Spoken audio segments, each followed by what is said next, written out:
Notre système solaire est composé de nombreux objets en tout genre. Planètes, planètes naines, comètes et bien sûr les astéroïdes. Et ce sont ces derniers qui vont nous intéresser dans cette vidéo. Enfin, un en particulier est certainement le plus important de tous pour nous.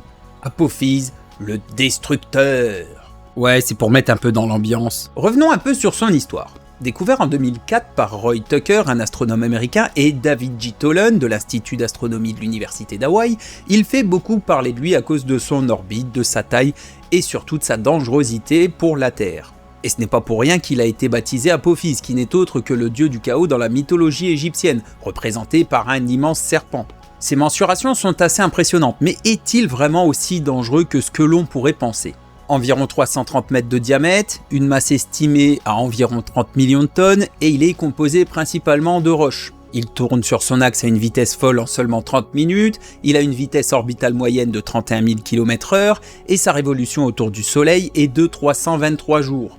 Comme dit un peu plus tôt, son orbite fait beaucoup parler de lui car c'est un satellite géocroiseur, c'est-à-dire qu'il croise l'orbite de la Terre. Et pas une fois, mais 2 fois par an. Apophis passera très près de notre planète bleue en avril 2029, mais il ne représente plus un danger pour nous d'après les derniers calculs des scientifiques. Il passera une distance de 31 600 km de nous, ce qui est très proche, et en comparaison, les satellites de télécommunications se trouvent à 36 000 km d'altitude. Autant dire que ça peut faire peur. Il fera ensuite un passage au plus proche de la Terre en 2036, mais les risques d'impact restent extrêmement faibles, avec une chance sur 250 000.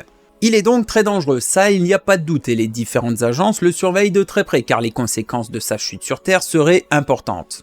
Avec un cratère mesurant plus de 2 km de diamètre sur plusieurs centaines de mètres de profondeur, un refroidissement global à cause de la projection de poussière, mais ça ce n'est que spéculation. Et dire si oui ou non il serait mortel pour la vie sur Terre, tout dépendra de son point de chute, de son angle d'impact et de ce qu'il en resterait en arrivant dans l'atmosphère. Il existe dans ce domaine une échelle qui classe les risques d'impact, comme l'échelle de Richter qui classe les tremblements de terre ou encore l'échelle Fujita pour les tornades. Il s'agit de l'échelle de Turing et cette classification contient 11 niveaux allant de 0 à 10. 0 étant un risque nul, inexistant, rien quoi, et 10 étant le niveau le plus élevé où le risque est certain et provoquera une extinction de masse comme ce fut le cas pour les dinosaures. Eh bien figurez-vous que notre astéroïde star des médias catastrophes est classé niveau 0 depuis août 2006, quand les calculs ont démontré que finalement l'assistance gravitationnelle de la Terre devrait suffisamment le dévier de sa trajectoire en 2029 pour qu'il ne soit plus un risque lors de son prochain passage au plus proche. Mais peu de temps après sa découverte, soit le 23 décembre 2004, il fut le premier objet de ce type à passer niveau 4. À ce jour, il a été le seul et aucun autre astéroïde ne dépasse le niveau 1. Mais des découvertes ont lieu très souvent et les technologies actuelles nous permettent d'en apprendre beaucoup plus sur ces objets qui pourraient représenter un réel danger pour l'humanité.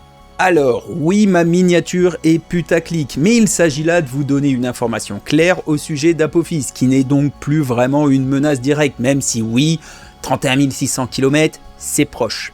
Voilà, j'espère que cette vidéo vous aura plu, et vous savez quoi, on va se donner un petit objectif pour la fin d'année, 10 000 abonnés. Allez, je sais que c'est possible, alors cliquez, allez, hop là, et à la prochaine.